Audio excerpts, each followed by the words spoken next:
Hello guys, welcome back to my mini vlog. तर आज खूप दिवसांनी मी मिनी व्लॉग करते, कारण आज आहे आमची जत्रा आणि जत्रेचा फुल व्लॉग पण मी अपलोड केलेला आहे करीना पाटील या यूट्यूब चॅनलवरती. जाऊन नक्की बघा सर्वांनी. आणि सकाळी लवकरच आई आणि मी गेलो होतो दर्शन करायला देवीचा. तर दर्शन आमचं एकदम मस्त झालं होतं, कारण सकाळी एवढी गर्दी नसते. त्याच्यानंतर 11 वाजता आपले भगत देव निघाले होते आणि देवांची मजा पण आमच्याकडे खूप जास्त असते.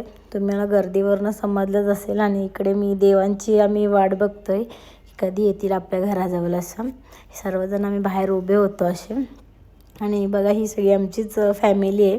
त्याच्यानंतर आपले हे कॅमेरे आहेत ना, जे एवढे, हा फक्त एक सीन बघण्यासाठी एवढे कॅमेरे लागलेले असतात दरवर्षी आमच्या घराजवळ.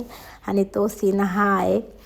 तुम्ही हे सर्व रील्स बघितले असतीलच, भरपूर सारे रील्स व्हायरल झालेत. त्यानंतर रात्रीचं मी जेवण पण लवकरच बनवायला घेतलं होतं, 4 वाजताच. 4 वाजता मस्त जेवण वगैरे बनवून घेतलं आणि गेलो जत्रा फिरायला. जत्रेमध्ये फिरून वगैरे झाला आणि मग 12 वाजता रात्री निघाली देवी आईची पालखी. पालखीमध्ये पण आमचं पूर्ण गाव एकत्र असतं आणि खूप आम्ही मज्जा करतो. आणि आता परत 1 वर्ष वाट बघावी लागणार या दिवसासाठी. तर चला, आजच्यासाठी एवढंच. बाय.